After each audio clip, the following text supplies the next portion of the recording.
In this video, we'll be going over the client name and client address question types. So let's go into our client intake questionnaire. You can see in the questionnaire, we've already started by adding a client name question type with what is your full legal name and the ID of client name. So let's go ahead and add a client address question type. We'll say, what is your address? We'll set our ID to client address. So say you were to add a short text to ask what is your client name and a regular address field to ask what is your address. If the client goes and answers these questions in the questionnaire, you actually won't be saving the name and the address to their stored information. But by using the client name and the client address question types, you can actually save the name and the address to each client. So if you reuse these types across other questionnaires, they'll be auto-populated with the client's stored name and address when they go to fill in those questionnaires. And if they don't have a name or address stored, this will save a name and address to their client information. So let's go ahead and update our output document, our address block. Then we'll upload this into our template.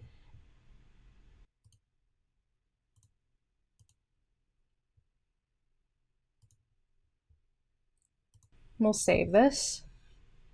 So let's see how we can reuse the client name and client address question types in another questionnaire to see how it can auto-populate. So we'll go and add a template, and we'll call this client name and client address example. Then in our questionnaire, we'll name this basic information as our section title.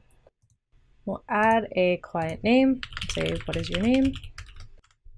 And just to keep things consistent, we'll use the same ID. We'll add a client address question type. What is your address? We'll also use client address. We can continue adding questions. So we can add a date question and we can say, what is your date of birth? Date of birth as our ID. Then we can go and code this into our new output document. This would be client name. And we want the same address block. And then for date of birth, we have the ID of date of birth.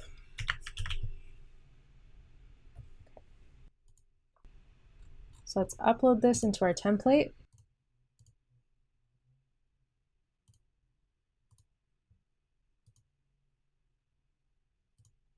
And we'll save this. So now in New Matter, let's send these questionnaires to our client. We have John Doe Rally client, send our intake questionnaire, and we can send our second questionnaire. And let's go ahead and log in to our client account. So in our client dashboard, you can see you have your information here where we already have a name saved as John Doe. So let's go into our client intake questionnaire. So you can see it already auto-populated with our client name. We'll enter an address. And we'll go ahead and submit this. So now if we return to our dashboard, by submitting that client address, we've actually updated our saved information for this client. So our mailing address is now the address that we entered in that questionnaire. So let's have a look at that second questionnaire where we reuse those question types.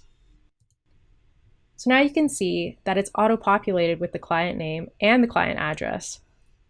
So let's say we want to change our address, enter a different address. And we can enter date of birth, submit this. If we go back to our dashboard, now you can see our mailing address here is updated. So in summary, the client name and client address question types allow you to store information for each client. And you can reuse these question types across different questionnaires, and they'll be auto-populated with this saved information. And it also acts as an opportunity for the client to update this information.